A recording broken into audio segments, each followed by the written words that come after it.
दोस्तों नमस्कार। बिहार के चुनाव समाप्त हो गए। एनडीए ने भारी मतों से बिहार में दोबारा सत्ता बनाई।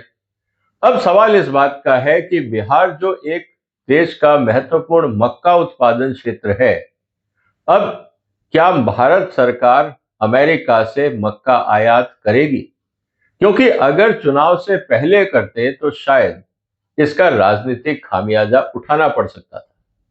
लेकिन इस समय बाजार में जो कयास लगाए जा रहे हैं वो ये कि अब क्योंकि बिहार में सरकार जीत गई है, अब अमेरिका से मक्का आयात किया जा सकता है। इसका असर मंडियों में देखने को मिल रहा है। मंडियों में मक्के के रेट काफी तेजी से गिरे हैं। अगर आप अखबारें उठा के देखें तो मक्के के रेट एमएसपी से करीब आधे दामों पर मंडियों में बिक रहे हैं।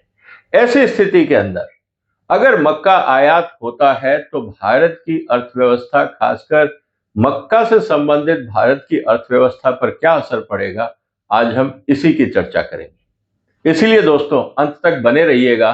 और अब यह देखिएगा कि आने वाले दिनों में भारत और अमेरिका के बीच में जो व्यापारिक समझौता होने के आसार हैं, क्या उसमें मक्का एक महत्वपूर्ण भूमिका करेगा? क्योंकि अगर मान लीजिए मक्का आयात होता है तो इसके क्या परिणाम होंगे, किसका फायदा होगा, किसका नुकसान होगा, आज हम इसी की चर्चा करेंगे।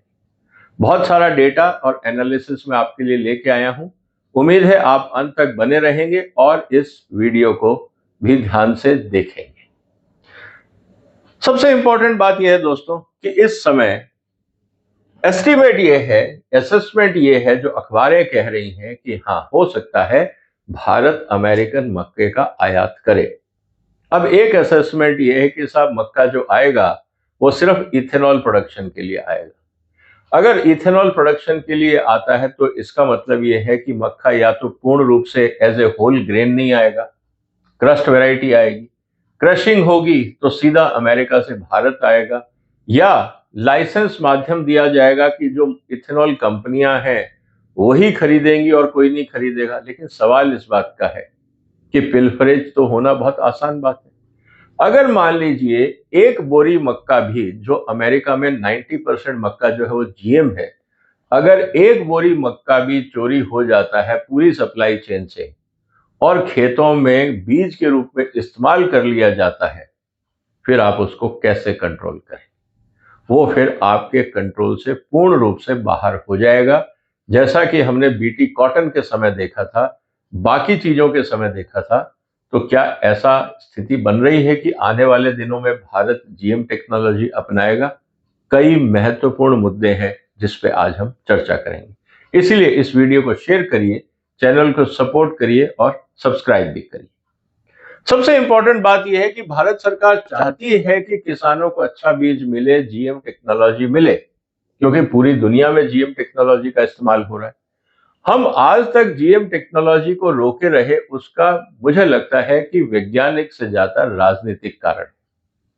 क्योंकि अगर भारत में हम लगातार एमएसपी बढ़ा रहे हैं और अंतरराष्ट्रीय बाजार में सोयाबीन, मक्का जैसी फसलें जो जीएम पर आधारित हैं, अगर हमने जीएम टेक्नोलॉजी अपना ली तो भारत में अंतरराष्ट्रीय अनाज की भरमार हो जाएगी। हम एमएसपी कुछ भी डिक्लेयर करें, हमें अंतरराष्ट्रीय बाजार के आसपास ही रहना होगा, और जो हमारी कंपनियां हैं वो भारत के किसान से नहीं खरीदेंगी, जबकि अंतरराष्ट्रीय बाजार में माल सस्ता है तो आयात करेंगी। ये बात हमें समझनी होगी। Driving force domestic demand and supply. जैसे जैसे हम इथेनॉल ब्लेंडिंग की बात बढ़ाते जा रहे हैं, आने वाले समय में मेरा अनुमान यह है कि अगले 5 से 7 साल में भारत को करीब 80 मिलियन टन मक्का चाहिए होगा। अभी हम करीब 40 के आसपास पैदा कर रहे हैं। क्या हम उतनी जमीन ले पाएंगे? क्या हम उतना उत्पादन बढ़ा पाएंगे? बहुत सारे सवाल हैं। आज हमें मक्का सरप्लस लगता है, लेकिन आने वाले दिनों में हमें लगेगा कि शायद मक्के की शॉर्टेज है। तो भारत सरकार को लॉन्ग टर्म भी सोचना है और आज की जो पॉलिटिकल चैलेंजेस हैं उसको भी ध्यान में रखना होगा। जैसा मैंने कहा कि जियोपॉलिटिक्स, अमेरिका के साथ रिश्ते बिगड़ रहे हैं और अमेरिका भारत के लिए इंपॉर्टेंट है, ये बात भी हमें समझनी होगी। चाइना के साथ हम दोस्ती बढ़ा सकते हैं, रशिया के साथ बढ़ा सकते हैं, लेकिन जो चाइना है वो आपको कभी टेक्नोलॉजी नहीं देगा, वो आपको सिर्फ प्रोडक्ट्स देगा। तो चाइना के साथ आपका ट्रेड डेफिसिट हमेशा बना रहेगा। दूसरी तरफ जहां तक बात है इन्वेस्टमेंट्स और टेक्नोलॉजी की, उसके लिए आपको वेस्टर्न फोर्सेस की जरूरत है, वेस्टर्न कंट्रीज की जरूरत है, मतलब यूरोप और अमेरिका की। और उन दोनों की एक ही डिमांड है कि भारत अपने एग्रीकल्चर मार्केट को खोले। ये उनकी डिमांड है और हमारी मजबूरी है, क्योंकि हमारे यहाँ जो एग्रीकल्चर पॉलिटिक्स है वो किसानों से संबंधित एमएसपी ओरिएंटेड है। इसके अलावा अब हम ये भी कह रहे हैं कि जब जरूरत पड़ी थी तो हमने जीएम सोया आयात भी किया था, क्योंकि हिंदुस्तान में रेट बहुत बढ़ गए थे। इसका मतलब है उसका कोई साइड इफेक्ट तो दिखा नहीं, अब रोकने का क्या एतराज होगा। ये सबसे इंपॉर्टेंट बात हमारे सामने है। अगर हम थोड़े और आंकड़े देखें दोस्तों, तो सबसे इंपॉर्टेंट बात क्या है कि मेज, जैसा मैंने कहा कि इस समय करीब 40-42 मिलियन टन के आसपास एस्टिमेट्स हैं। इथेनॉल पॉलिसी अभी हमने करीब 18% ब्लेंड हम पहुंच चुके हैं, 20 का टारगेट है। ऐसी स्थिति के अंदर करीब आधा मक्का जो प्रोडक्शन हो रहा है ये चला जाएगा इथेनॉल प्रोडक्शन में। फिर मेज के इस समय जो एमएसपी है वो चल रहा है 2400 रुपए। और अगर हम देखें अंतरराष्ट्रीय बाजार से ये बहुत ज्यादा है, उसकी चर्चा मैं आगे करूंगा जब मैं इकोनॉमिक्स को डिटेल में आपसे बात करूंगा।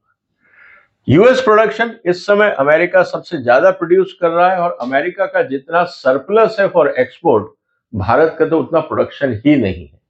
तो ये बात भी हमें समझनी होगी कि हमारे जो प्रोडक्शन रिक्वायरमेंट्स हैं या प्रोडक्शन जो हो रहा है वो अंतरराष्ट्रीय बाजार के जो रेट हैं या और जो अवेलेबिलिटी है उससे काफी कम है, और रेट बहुत ज्यादा है। इसके अलावा अगर हम जीएम शेयर की बात करें तो ऑलमोस्ट 90% प्लस जो जीएम जो क्रॉप है कॉर्न की वो जीएम है। इसी तरह से जो करंट बैरियर है इंडिया में वो जीएम को लेकर है। अगर हिंदुस्तान में जीएम मक्का आयात शुरू हो जाता है या कानून बन जाता है तो हमारे एमएसपी का कोई औचित्य रहेगा ही नहीं। और वो कैसे होगा वो भी मैं आपको आने वाले समय में, थोड़े समय में मैं दिखा रहा हूं। Mechanism to impact farmer, ethanol की हम बात कर रहे हैं। सप्लाई शॉक, यूएस जो है सस्ता मक्का हमारे देश में अगर आता है तो रेट गिरेंगे जैसा हो रहा है। डिमांड सप्लाई, जो इथेनॉल डिस्टिलरीज है, जो उद्योग हैं जो मक्के का इस्तेमाल करते हैं, अगर मैं ये कहूं कि इंजीनियरिंग साइड में जैसे स्टार्च है जो टेक्सटाइल इंडस्ट्री में जाता है, इथेनॉल है जो फ्यूल इंडस्ट्री में जाता है, यहां पे मक्का अगर आता है जीएम मक्का तो ये एडिबल ग्रेड में नहीं है, तो हम एक जस्टिफिकेशन दे सकते हैं, लेकिन उसका ओवरऑल इंपैक्ट क्या होगा उसको समझना बहुत जरूरी है। बायोसेफ्टी इश्यूज बहुत इंपॉर्टेंट है। जैसा मैंने कहा कि जब हम जीएम इंपोर्ट कर रहे हैं तो सेग्रीगेशन करना कि साहब ये जीएम है ये नॉन जीएम है मंडियों में बहुत मुश्किल हो जाएगा, क्योंकि हमारे यहां तो मंडियों में हर तरह का माल आएगा।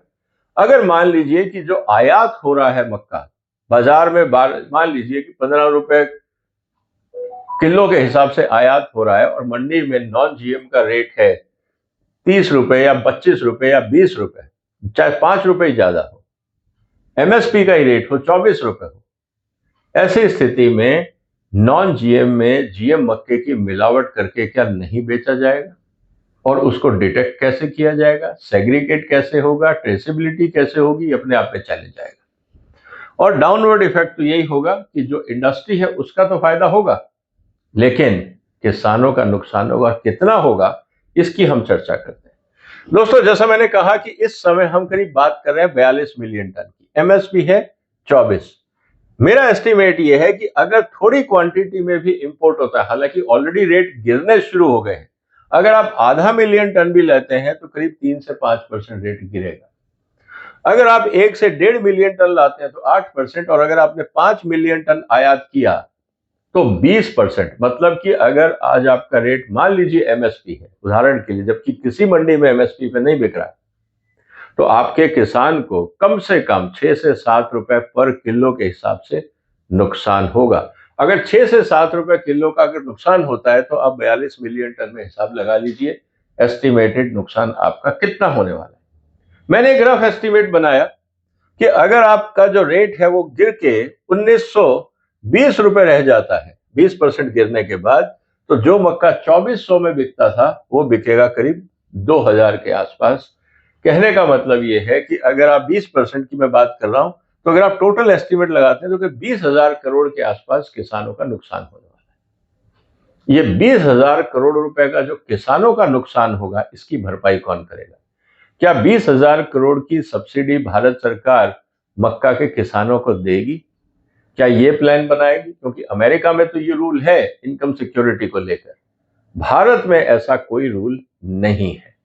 ऐसी स्थिति में क्या भारत सरकार किसानों से एमएसपी पे मक्का खरीदेगी और फिर सस्ते दामों पर इंडस्ट्री को, चाहे वो पोल्ट्री हो या इथेनॉल हो, उसको देगी?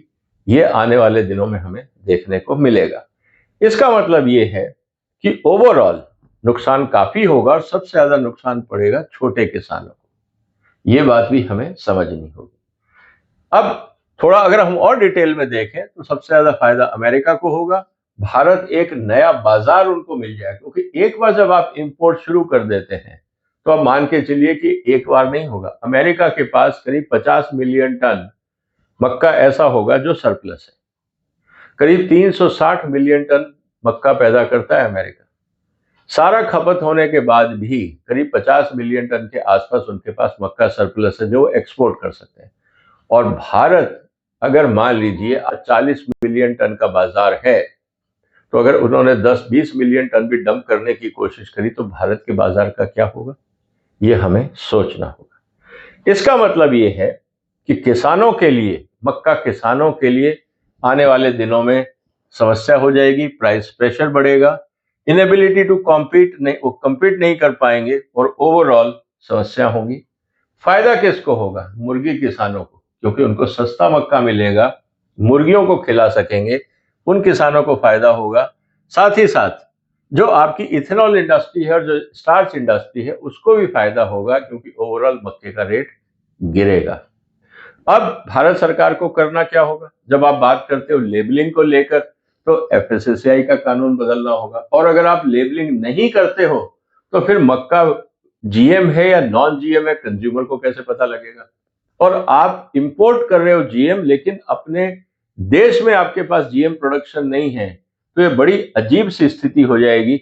और ये पैराडॉक्सिकल सिचुएशन जो मैं आपसे कह रहा हूं कि हम आयात तो कर रहे हैं जीएम क्रॉप, लेकिन हम अपने किसानों को जीएम टेक्नोलॉजी नहीं दे रहे हैं। ये बड़ी विचित्र स्थिति हमारे देश में हो जाएगी। इसीलिए हमें अपने एसपीएस मेजर्स को और जो फूड लॉज हैं इनको भी सुधारना होगा, नहीं तो काम नहीं बनेगा। साथ ही साथ सीड एक्ट को भी जस्टिफाई करना होगा कि हम इंपोर्ट तो कर रहे हैं टेक्नोलॉजी, लेकिन किसानों को नहीं दे रहे। ये मैटर फिर जाएगा सुप्रीम कोर्ट में, और सुप्रीम कोर्ट का सवाल किसान सरकार से सिर्फ एक ही रहेगा कि जीएम सेफ है या अनसेफ है। अगर आप कहते हैं अनसेफ है तो आयात क्यों किया, और अगर सेफ है तो भारत में क्यों नहीं हो रहा? भारत सरकार के लिए अदालती कार्रवाई में मुश्किलें और बढ़ेंगी, जवाब नहीं होगा। ये बात भी हमें समझनी होगी। एनवायरमेंटल प्रोटेक्शन एक्ट, अगर आप जीएम के अंदर बार बार अप्रूवल की बात करते हैं तो उस सिस्टम को दोबारा रिव्यू करना होगा। और जैसे मैंने कहा कि एफएसएसएआई में कंज्यूमर कम्युनिकेशंस को लेकर भी बहुत सारे सवाल खड़े होंगे। आज की स्थिति क्या है? हमारे यहाँ पे एमएसपी करीब 2400 रुपए है, हालांकि किसी को नहीं मिल रहा। अंतरराष्ट्रीय बाजार में क्या है? आपको 1400 से 1500 के बीच में मक्का मिल जाता है। अब आप इसमें 50% ड्यूटी लगा लीजिए। 1400 में 50% कितना हुआ दोस्तों? 7 रुपए और जोड़ दीजिए, 21 रुपए। 21-22 रुपए में कस्टम ड्यूटी देने के बाद भी बाजार से जो मक्का अंतरराष्ट्रीय बाजार में है वो एमएसपी से नीचे है। सिर्फ एक प्रॉब्लम है कि ये जीएम है, और जैसे ही आपने जीएम कानून को ढीला किया, स्थिति क्या होगी? आयात शुरू हो जाएगा। भारत के किसान से आदमी, जो भी इंडस्ट्री है, वो आखिर में खरीदेगी, शुरू में नहीं खरीदेगी। तो ओवरऑल क्या होगा? की ड्राइवर जो हमारे पास, एमएसपी पे इसका असर पड़ेगा कि अगले साल आप एमएसपी और बढ़ाएंगे तो आयात और बढ़ेगा, किसान के पास और सरप्लस इकट्ठा होगा और पॉलिटिकल क्राइसिस शुरू होगा। ये बहुत विचित्र स्थिति भारत सरकार के लिए बनने वाली है। मासिव स्केल पे प्रोडक्शन होता है अमेरिका में, और वहां जैसे मैंने कहा कि 50-60 मिलियन टन अगर भारत को चाहिए तो वैसे ही दे देंगे। आपको पूरा मक्का बंद भी कर दोगे तो सप्लाई आ जाएगी। इसका मतलब ये है कि मक्का यूजर इंडस्ट्री को कोई फर्क नहीं पड़ने वाला है, फर्क पड़ेगा मक्का के किसानों को। ये बात हमें समझनी होगी। जैसा मैंने कहा कि डिमांड सप्लाई गैप इस समय करीब 40-42 मिलियन टन की हम बात कर रहे हैं। अमेरिका के पास बहुत रिक्वायर्ड सप्लाई है, वो कभी भी कितना भी डंप कर पाएगा, और ओवरऑल जो हमारी यूजर इंडस्ट्री है उसका फायदा है। और कुल मिला के भारत का जो प्राइस है वो अंतरराष्ट्रीय प्राइस के आसपास आ जाएगा। आपके एमएसपी का कोई औचित्य ही नहीं रहेगा, ये बात हमें समझनी होगी। तो अगर हम इसको ध्यान से संभव करने की कोशिश करें तो दोस्तों क्या समझ में आता है? अमेरिका और अमेरिका के किसानों को पूरा फायदा होगा। अमेरिका को पूरा फायदा है इस अगर मोदी सरकार ये डिसीजन लेती है। इंडियन पोल्ट्री इंडस्ट्री और यूजर इंडस्ट्री और इंडस्ट्री जो कॉर्न बेस्ड इंडस्ट्री है उसको फायदा होगा क्योंकि रेट गिरेंगे। कंज्यूमर्स को थोड़ा बहुत फायदा होगा क्योंकि अगर रेट गिरते हैं तो हो सकता है चिकन थोड़ा सस्ता हो जाए, अंडे सस्ते हो जाए। इथेनॉल तो सरकार सस्ता करने वाली नहीं, लेकिन जो और अपना मेज बेस्ड इंडस्ट्री है उसमें थोड़े दाम कम हो सकते हैं। जो किसान है मक्के का उसका तो निश्चित रूप से नुकसान, ये बात आप मान के चल दीजिए। सरकार का कोई जस्टिफिकेशन इस बात को प्रूव नहीं कर पाएगा कि किसान का कैसे फायदा होगा। किसान का कोई फायदा नहीं होने वाला है, और यही रेड लाइन मोदी साहब लेके बैठे थे कि अगर मक्का और सोयाबीन आता है तो मेरा किसान बर्बाद हो जाएगा, और अगर आता है अब तो मोदी साहब जो कह रहे थे वो बात सही रहेगी कि किसान बर्बाद हो जाएगा। भारत सरकार के लिए मिक्स्ड है। आप एक तरफ तो फूड इन्फ्लेशन कंट्रोल कर पाएंगे, अमेरिका से रिलेशनशिप सुधार पाएंगे, लेकिन चैलेंज है आपके किसान नाराज हो सकते हैं, आपकी ओवरऑल एग्रो इकोनॉमी में इसका असर आ सकता है, रूरल वोट बैंक पे असर आ सकता है। तो ये जो सिचुएशन है भारत सरकार के लिए, पॉलिटिकल रिस्क, किसान यूनियन, किसान नेता, ऑपोजिशन को बहुत बड़ा एमिनेशन मिल जाएगा आने वाले चुनावों के लिए, और दूसरी तरफ भारत सरकार और कंज्यूमर्स को और इंडस्ट्री को फायदा हो सकता है। जो सीड कंपनीज हैं उनका लॉस होगा क्योंकि जो मक्के के बीज बिकते हैं, जब मैं मक्का खरीद ही नहीं रहा तो बीज लेके क्या करूंगा, इस बात को भी समझना होगा। तो जो मक्के की बीज की कंपनियां हैं उनको भी, और मक्के का अगर बीज मैं नहीं लगा रहा हूं तो उससे रिलेटेड जो टेक्नोलॉजीज हैं, जो मक्का स्पेसिफिक टेक्नोलॉजी हैं, उन पे भी असर होगा। कंक्लूजन में हम ये कह सकते हैं कि इस समय जीएम मेज आयात करने को लेकर भारत सरकार पे बहुत दबाव है। मोदी सरकार कोशिश कर रही है किसी तरह से दबाव कम हो, शायद इसीलिए इस पूरे आर्ग्यूमेंट्स और डिबेट को या नेगोशिएशन को लंबा खींचा जा रहा है। और दूसरी तरफ अगर हम देखें तो अमेरिका को फायदा है, ट्रंप उसी के पीछे लगे हुए हैं कि किसी तरह से भारत का बाजार मिल जाए, और दूसरी तरफ मोदी सरकार के लिए चुनौतियां बहुत बढ़ जाएंगी जस्टिफाई करना कि जीएम क्रॉप क्यों मंगा रहे हो। दूसरा, जो जीएम चाहे वो इथेनॉल में आए या पोल्ट्री में जाए, कुल मिलाकर सप्लाई बढ़ेगी तो रेट गिरेंगे, छोटे किसानों का नुकसान होगा, सरकार भरपाई कैसे करेगी। आने वाले दिनों में ये डेवलपमेंट बहुत इंपॉर्टेंट होने वाला है। इसीलिए दोस्तों निवेदन है कि इस वीडियो को शेयर करें, इस महत्वपूर्ण मुद्दे पे चर्चा करें, और फिर देखेंगे कि मोदी सरकार अब क्या निर्णय लेती है। क्या ट्रंप के दबाव में आयात होगा, या किसानों को बचाने के लिए जो अभी तक मोदी साहब ने स्टैंड लिया है वो बरकरार रहेगा। जैसे जैसे वक्त बीतेगा परिस्थितियां क्लियर होती जाएंगी, हम आप तक उसका एनालिसिस पहुंचाते रहेंगे। इसलिए इस वीडियो को शेयर करिए, चैनल को सब्सक्राइब करिए, सपोर्ट करिए। फिर मुलाकात होगी, और अगर आपके कोई विचार हैं इस मुद्दे पर संबंधित तो कमेंट बॉक्स में भी जरूर लिखिएगा। फिलहाल अपना ध्यान रखिए। वंदे मातरम।